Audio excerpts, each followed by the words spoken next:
خب اعوذ باللہ من الشیطان الرجیم بسم اللہ الرحمن الرحیم الحمد للہ رب العالمین وصلی اللہ علی محمد وآلہ الطاہرین اللہم صل علی سیمائے محمد صلی اللہ علیہ وآلہ وسلم۔ سیما کہا جاتا ہے صورت کو، تصویر کو، شکل کو ظاہری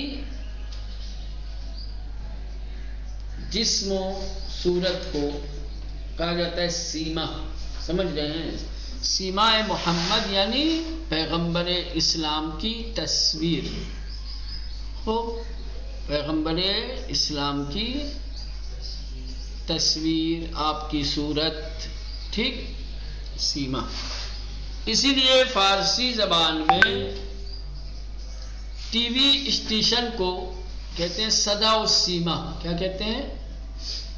مرکز صدا و سیما، جہاں سے آواز اور تصویر پخش کی جاتی ہے، لوگوں کو سنائی اور دکھائی جاتی ہے نا؟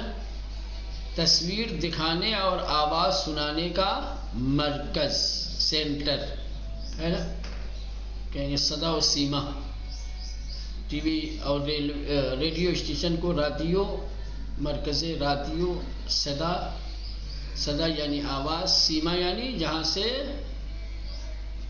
ٹی وی وغیرہ کے چینلز اور وہ کیے جاتے ہیں، دکھائے جاتے ہیں، اور تمام چیزیں دکھائی جاتی ہیں۔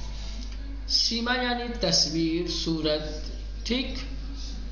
چلیں، یعنی نبی کریم کیسے تھے، ان کی تصویر کیسی تھی، ان کی صورت کیسی تھی، اس کو بیان کر رہے ہیں۔ البتہ تصویر صورت سے مراد یہاں پہ یہ صورت ظاہری نہیں ہے، بلکہ یہاں سیما سے مراد اخلاق و کردار ہے۔ یہاں پہ کیا ہے؟ اخلاق و کردار، یعنی نبی کریم کے اخلاق و کردار، آپ کی سیرت۔ پیغمبر اسلام صلی اللہ علیہ وآلہ وسلم با فرزندان خود با مہر و عطوفت رفتار می کرد۔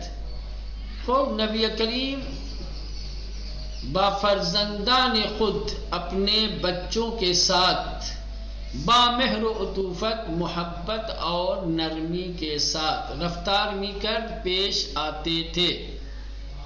رفتار می کرد، نبی کریم اپنے بچوں کے ساتھ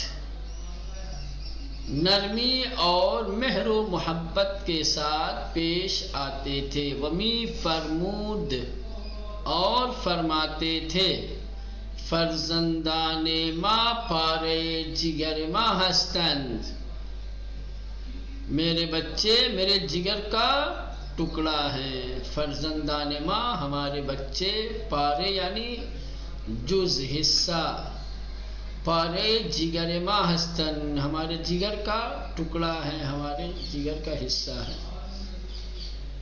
گاہی کے ایشان کے بے سجدے می رفتند، آپ کہیں گے کہ فرزندان ایک ہی تو بیٹی تھی، اور باقی کون تھے؟ فرزند کہنا جی، فرزندان سے مراد کیا ہے؟ امام حسن، امام حسین علیہ السلام، ٹھیک۔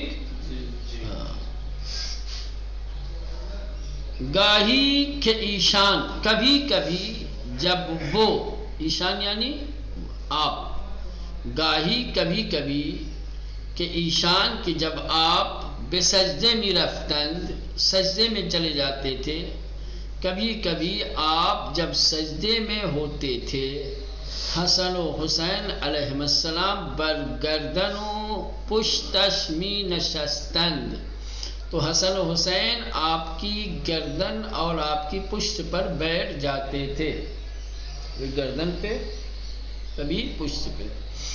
وہ چندان در سجدے می ماند، وہ چندان، اور وہ اس قدر سجدے میں رکے رہتے تھے، چندان یعنی اس قدر، وہ چندان، اور آپ اس قدر در سجدے، سجدے میں می ماند، رکے رہتے تھے، تا آنان پائن بیایان، یہاں تک کہ حسن و حسین نیچے آ جائیں. پائین بیائن، پائین آمدن یعنی نیچے اترنا. بالا رفتن سوار شدن، ٹھیک ہے، یہ اوپر جانا، سوار ہونا، پائین نیچے. البتہ گاڑیوں کے بارے میں جو ہوتا ہے تو اس کو کہا جاتا ہے سوار شدن، ٹھیک، در تاکسی، سوار شدن در قطار، سوار شدن در ہوا پیما. اس کے بعد ہے پیادے شدن. کیا ہے؟ نیچے اتر، گاڑی سے اترنے کو کیا کہا جاتا ہے؟ مثلا من ساعت ہشت در قطار سوار شدن، من ساعت ہشت در قطار سوار شدم و ساعت 2 بعد الظهر به اجمیر رسیدم و از قطار پیاده شدم. من ساعت 5 در اتوبوس سوار شدم و ساعت 10 به احمدآباد رسیدم و در استگاه اتوبوس احمدآباد پیاده شدم. ٹھیک، پیاده شدم. گزر چکا ہے میرے پاس سے نا. پیاده شدن یعنی پائین آمدن، نیچے آنا اترنا، پیدل ہونا. چلے اس کے بعد بگاہی بے آرامی آنان را پائین می آورد، اور کبھی کبھی بڑے آرام کے ساتھ ان کو نیچے اتارتے تھے، لاتے تھے. بگاہی کبھی کبھی، بے آرامی آرام کے ساتھ، سکون کے ساتھ، آنان را ان کو یعنی حسن و حسین کو، پائین نیچے، می آورد لاتے تھے، نیچے لاتے تھے یعنی اتارتے تھے. اور کبھی کبھی نہایت ہی آرام کے ساتھ حسنین کو اپنی پشت اور گردن سے نیچے اتارتے تھے. بس سجدے بر می خواست، اور سجدے سے اٹھتے تھے. برخاستن کیا ہے؟ برخاستن اٹھنا، کھڑا ہونا. کیا ہے؟ اٹھنا، کھڑا ہونا.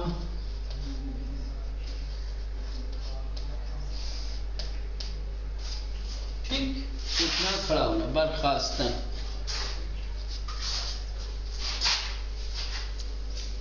اسی سے ہے برخیز،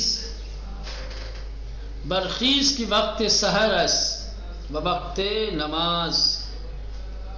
اٹھ جاؤ کہ سحر کا وقت ہے، نماز کا وقت ہے. چلیں بر صورت. ہاں، بس سجدے بر می خواست، اور سجدے سے اٹھتے تھے. ہمیشہ ہمیشہ انہارا در بر می گرفت، در بر می گرفت، در بر گرفتن، در بر گرفتن کسی کو آغوش میں لینا، کسی کو سینے سے لگانا، کسی کو پیار کرنا. در بر، در بر گرفتن یعنی در آغوش گرفتن، در آغوش گرفتن.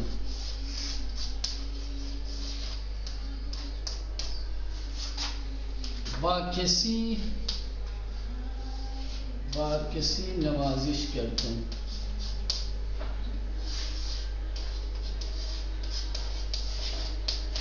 کسی کے ساتھ پیار کرنا، کسی کو بہلانا، ٹھیک ہے، کسی کو سینے سے لگانا، یہ جو کیفیت ہوتی ہے اس کے در بر گرفتن ہے نا.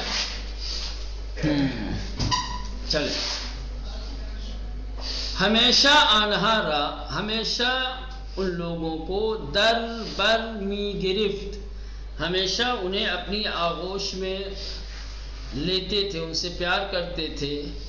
وبر صورت شان بوسے میزد، اور ان کے چہروں کو بوسہ دیتے تھے. وبر صورت شان، اور ان کے صورت یعنی چہرہ. رخسار، پہلے آپ کو رخسار کو بوسے میزد چومتے تھے، بوسے زدن کیا آتا ہے؟ بوسے زدن یعنی چومنا، بوسیدن یہ دو طریقے سے آتا ہے، ایک بوسے زدن، ٹھیک، وہ کل اسی طرح سے بوسے زدن، ٹھیک، یہ ایک سنگل میں آتا ہے بوسیدن،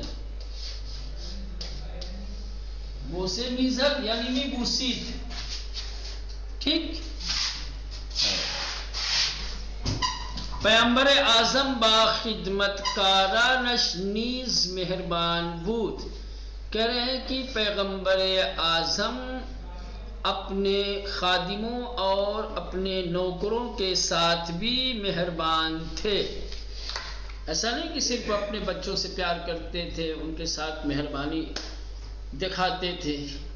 پیغمبر اسلام با خدمت کارانش، خدمت کاران جمع ہے خدمت کار کی، یعنی نوکر، خادم، ٹھیک ہے مولانا، اس کی جمع ہے شین یعنی اپنے۔ پیغمبر اعظم اپنے نوکروں کے ساتھ بھی مہربان بود، مہربان تھے، نرم تھے۔ انس ابن مالک میگوید، یہ ایک صحابی ہیں نبی کریم کے، خوب جو بہت ہی مشہور و معروف ہے۔ انس ابن مالک کہتے ہیں در مدت 10 سال کی شبان روز در خدمت پیامبر بودم، یک بار تندخویی و سخن درشت از او ندیده و نشنیدم۔ عجیب ہے، انس ابن مالک یہ رسول خدا کے خدمت گزار تھے، اکثر و بیشتر نبی کریم کی خدمت میں ہوتے تھے۔ 10 سال اس صحابی نبی نے نبی کی خدمت کی ہے، کہا کہ 10 سال میں نبی کی خدمت کرتا رہا، اور اس 10 سال کے عرصے میں نے کبھی ان سے بد اخلاقی اور سخت لہجے میں کلام نہیں دیکھا سنا، کبھی ناراضگی میں نے نہیں دیکھی، کبھی سخت لہجے میں کلام کرتے ہوئے نہیں سنا 10 سال میں۔ انس بن مالک میگوید، کہتے ہیں کہ در مدت 10 سال، 10 سال کے عرصے میں، 10 سال کے زمانے میں، کہ شبان روز در خدمت پیغمبر بودم، کہ جس 10 سال میں رات دن نبی کریم کی خدمت میں ہوتا تھا، ایک بار بھی تند خوئی، بد اخلاقی، بد مزاجی، خوئی کہتے اخلاق، تند کہتے ہیں فارسی میں تیز کو، سمجھے، لیکن یہاں پہ معنی ہے بدخوئی یعنی بد اخلاقی، و سخن درست، اصل میں ہوتا ہے درست کے مطلب جو چیز موٹی اور بھاری بھرکم ہوتی ہے اس کو کہتے ہیں فارسی میں کیا؟ درست، ٹھیک، اور اس کے مقابلے میں جو چیز ہوتی ہے اس کو کہتے ہیں ریز، کیا کہتے ہیں؟ ریز۔ مثلا فرض کر لیں یہ آپ کے مدرسے کا صحن ہے، اس مدرسے کے صحن میں وہ ساری چھوٹی بڑی لکڑیاں بکھری ہوئی ہیں، ٹھیک ہے، ابھی اٹھا رہا ہوں، تو مثلا جس کے پاس طاقت ہے میں کہوں گا آقا جان شما زورتان از ہمیں بیشتر ہے، شما قوی ہستی، باید چوبہائے درست بردارید، جو بڑی اور موٹی لکڑیاں ہیں وہ آپ اٹھائیں، ٹھیک ہے۔ لیکن جب بات میں درست آتا ہے تو کہا جاتا ہے سخت کلامی، کیا ہے؟ سخن درست یعنی بدگوئی، سخت کلامی، ہے نا۔ از او ندیدے، ان سے نہیں دیکھا، ونہ شنیدے عام، اور نہیں سنا ہے۔ انس کہتے ہیں کہ 10 سال کے جس میں رات دن میں نبی کریم کی خدمت میں تھا، ایک بار بھی بد اخلاقی اور بد زبانی ان سے نہ دیکھی اور نہ سنی۔ درمیان جمع گشاد رو بود و تنہا سیمائے محزون و متفکر داشت۔ کہہ رہے کہ لوگوں کے بیچ، لوگوں کے درمیان گشادہ رو یعنی متبسم، خوش رو، مسکراتا ہوا چہرہ، ہے نا؟ ہوتے ہیں بعض لوگوں کے چہرے پہ بڑی رونق ہوتی ہے، ہمیشہ مسکراہٹ ہوتی ہے، چہرہ ہمیشہ شاداب ہوتا ہے نا؟ ایسا لگے گا کہ جیسے اس کی زندگی میں کوئی غم، کوئی دکھ، کوئی تکلیف نہیں ہے، چہرے پہ ہمیشہ ہریالی چھائی رہتی ہے نا؟ تو نبی کریم عجیب ہے واقعہ اخلاق کے پیغمبر، یعنی جب لوگوں کے بیچ ہوتے تھے تو بڑے خوش سیما، بڑے ہی گشادہ رو، بہت ہی مسکراتا ہوا، ہنستا ہوا، متبسم چہرہ ہوتا تھا، اور جب تنہائی میں ہوتے تھے تو غمگین اور محزون اور متفکر نظر آتے تھے۔ ہمارے یہاں کے بالکل برعکس ہے، ہم لوگ اکثر و بیشتر کیا کرتے ہیں، ہے نا؟ تنہائی میں خوش رہتے ہیں، لوگوں کے سامنے آتے ہیں تو متفکر دکھتے ہیں، ہے نا؟ درمیان جمع کے بھی، جمع یعنی جمعیت، جمع یعنی جمعیت، لوگوں کے بیچ گشادے رو بود، گشادے رو یعنی خوش رو، ٹھیک، متبسم،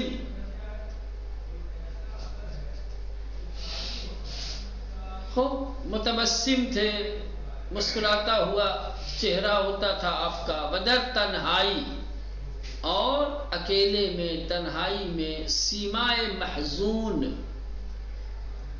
وہ غمزدہ چہرہ، متفکر اور فکر مند داشت، ہرگز بصورت کسی خیرے نمیشد، کسی کی چہرے کو آنکھ بھر کر نہیں دیکھتے تھے کہ کسی پہ نظریں جما لیں، کسی پہ نگاہیں گاڑ دیں تو بس اسی کو دیکھتے جائیں، ایسا نہیں ہوتا تھا۔ ہرگز کبھی بھی بصورت کسی کے چہرے پہ خیرے نمیشد یعنی نظریں نہیں جماتے تھے، خیرے شدن یعنی کسی چیز کو بار بار دیکھنا، کسی چیز پہ نظر کو متمرکز کر دینا، ہے نا؟ نظر کو کسی ایک سے خاص کر لینا، بولا نا،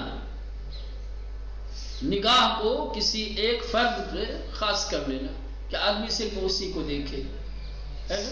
ایسا نہیں ہوتا تھا کہ کسی ایک کے چہرے پہ صرف آپ کی نگاہیں ہوں، نظریں ہوں۔ وہ بیشتر وقت چشمہائے شرح بر زمین میں دوخت، اکثر اوقات اپنی نگاہوں کو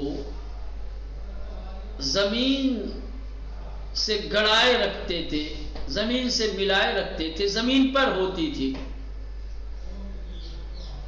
اکثر نگاہیں زمین پر ہوتی تھی، اور لوگوں پہ جب نظر ڈالتے تھے تو کسی ایک پہ نہیں کہ کوئی احساس سے کمتری کرے، اور یا مثلا کہ جس پہ ڈال رہا وہی خوش ہو، باقی کہہ گیا ہم کو تو دیکھتے ہی نہیں ہے، بس فلاں کو دیکھتے ہیں، ہماری محبت کم ہے، ہماری چاہت کم ہے، یا شاید ہمارے تصویر میں، ہماری صورت میں کوئی کمی ہے جو نہیں دیکھتے۔ ایسا نہیں کرتے تھے، نگاہوں میں عدالت رکھتے تھے۔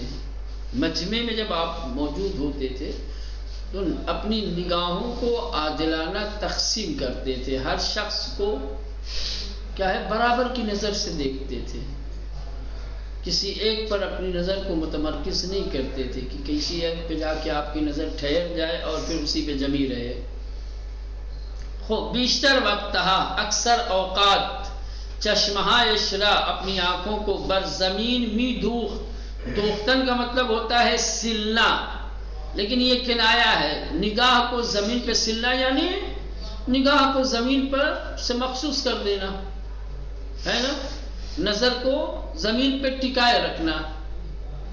در سلام کردن بے ہمیں حتی بے کودکان پیش دستی می کرد، کہنے سلام کرنے میں ہر ایک، یہاں تک کہ بچوں پر بھی سبقت کرتے تھے، پیش قدم ہوتے تھے۔ عجیب ہے واقعہ یہ سیرت پیغمبر، کہاں ہے سیرت پیغمبر اور کہاں ہے امت مسلمہ؟ دور دور تک کا فاصلہ، دور دور تک پتہ نہیں ہے ہم کہاں ہیں کہاں۔ سمجھ رہے ہیں؟ عجیب ہے واقعہ.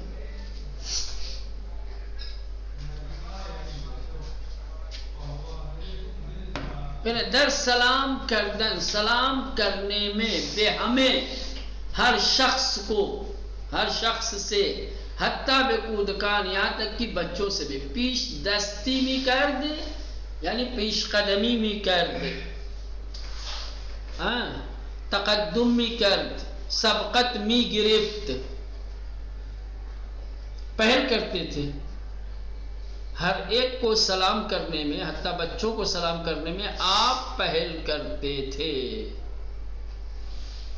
خاص طور سے یہ جو سیرت پیغمبر ہے، بچوں کو بھی سلام کرنے میں آپ پہل کرتے تھے. کہتے ہیں کہ ایک صحابی کے دل میں خواہش پیدا ہوئی کہ وہ اللہ کے نبی کو پہلے سلام کرے. سمجھ لیں؟ کہا یار روز یہ سلام کرتے ہیں، ان کو جو ہے ثواب زیادہ ملتا، ہمیں کم، کبھی ہم بھی تو کریں. ایک دن اس کے دل میں شوق پیدا ہوا کہ آج تو میں سلام میں سبقت کروں گا، پہل کروں گا. ٹھیک.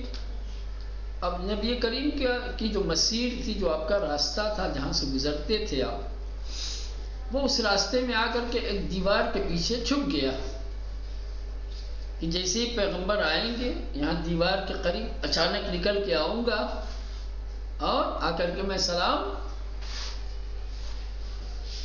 ٹھیک. تو دیوار کے پیچھے چھپ کے انتظار کرنے لگا.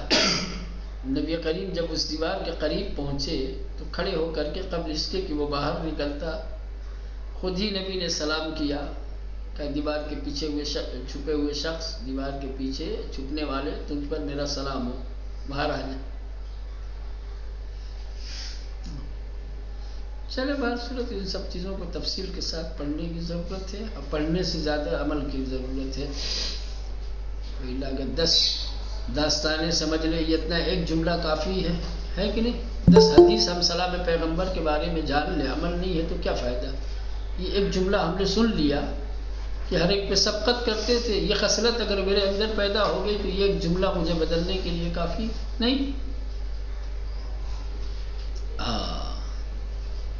ہر گاہ میں مجلسی بارد مشود، در نزدیک ترین جائے خالی را می نشست. کہ جب آپ کسی بزم میں داخل ہوتے تھے، آپ جب کسی مجلس میں، مجلس سے مراد جہاں کئی لوگ بیٹھے ہوئے ہوں، جہاں لوگ اکٹھا ہوں، ٹھیک ہے، بس محفل مجلس جو کہ کہہ لیا، جب بھی کسی بزم میں کسی مجلس میں داخل ہوتے تھے تو سب سے قریب میں جو جگہ خالی ہوتی تھی وہیں بیٹھتے تھے. مولانا یہاں تو منصب مل جاتا ہے تو منصب سے پہلے مسجد کی کسی صف میں دکھتے نہیں ہیں، اور پھر موقع ملے تو امام جماعت کو بھی ہٹا کے مصلی بیٹھ جائے. اتنی